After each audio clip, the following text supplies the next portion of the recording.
Since I was a teenager in the 90s, I started hearing conversations about black men not wanting to commit to black women.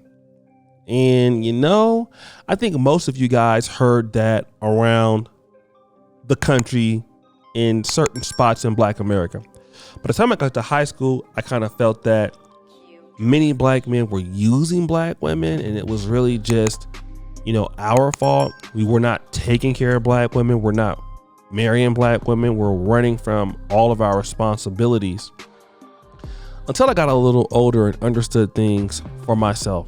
Not only could I feel that was a sham, but then we started to see that statistics did not prove that black men were just not committed.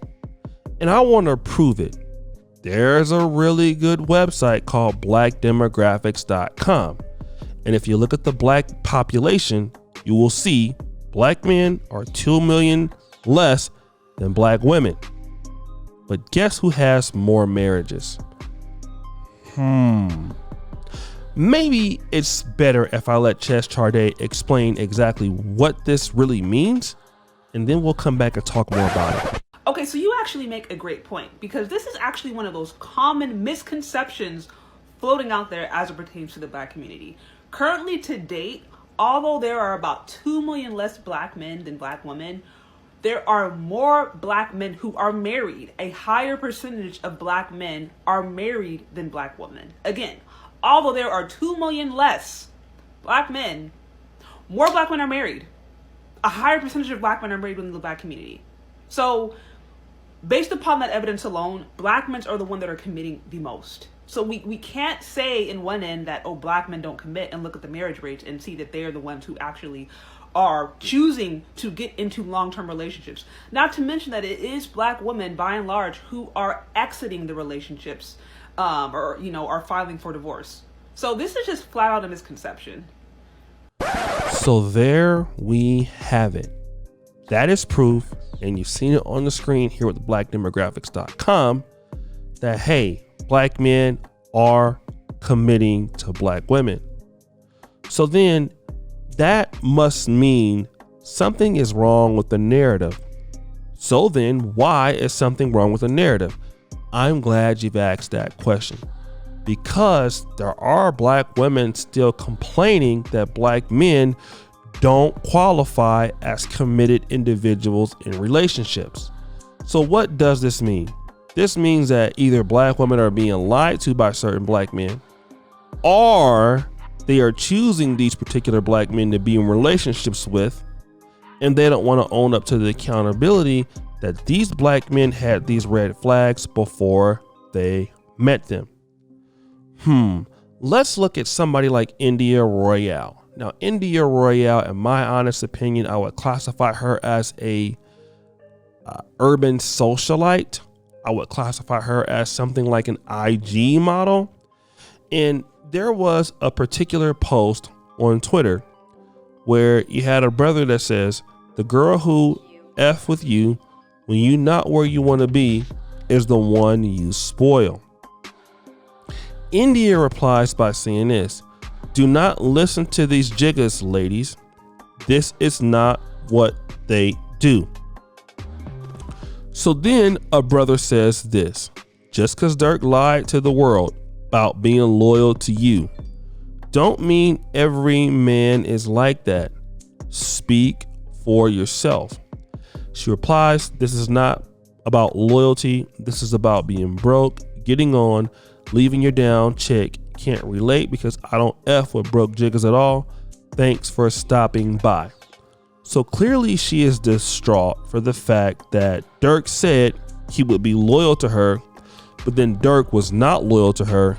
And so because Dirk was not loyal to her, she tells these women, because do not listen to these jiggers, ladies, she means black women, this is not what they do. But let's look at Little Dirk's history. Little Dirk was in the streets. Not to say that that's the reason why he wasn't faithful, but he was in the streets.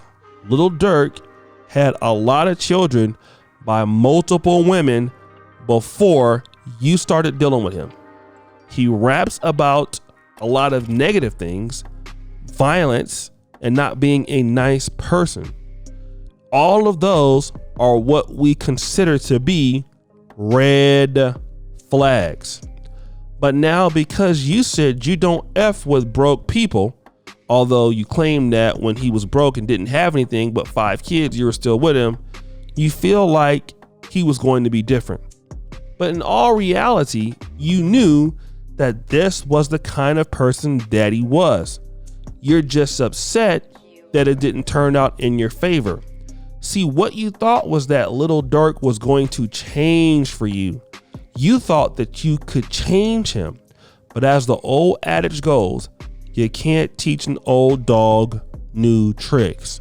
So because you decided to get with a guy that is popular, you feel like he has money, and you feel like you're special, and then you feel like you're not special, then you should tell other ladies to do not listen to these guys, ladies. This is not what they do. When you are using your experience based off of just Little Dirk.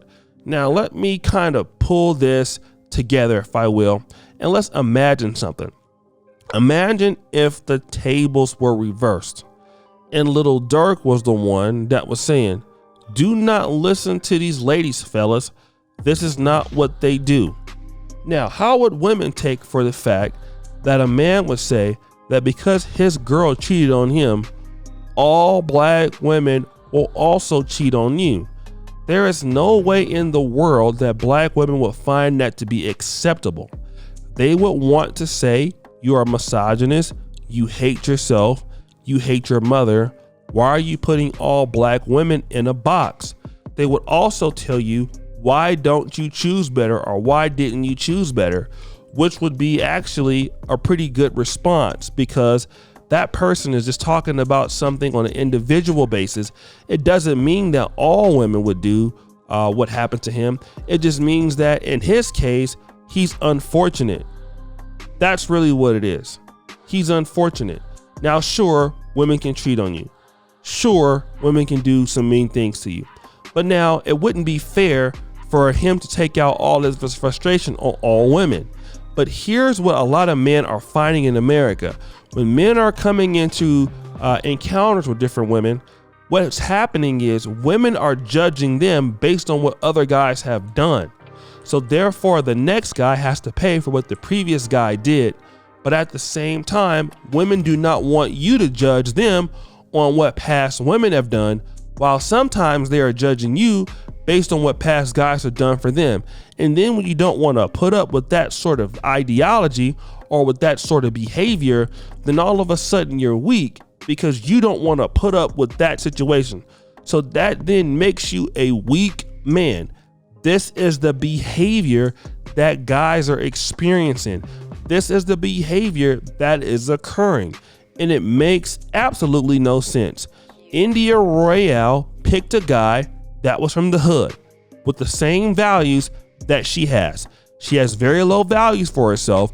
Therefore, the mate that she has also has very low values for himself, despite the fact that the man has a lot of money. He doesn't have very high permanent interest, neither does she in relationship building. So she got what she asked for. Now she's blaming other men who have nothing to do with Little Dirk. That is called stereotyping at its best, because you wouldn't want anybody to stereotype black women and all of that. But guys, what do you think? It's your boy, O'Shea Duke Jackson, back at it again with another episode of The Celebrity Junk. Appreciate you for all that you do. Subscribe, hit the bell. We are out.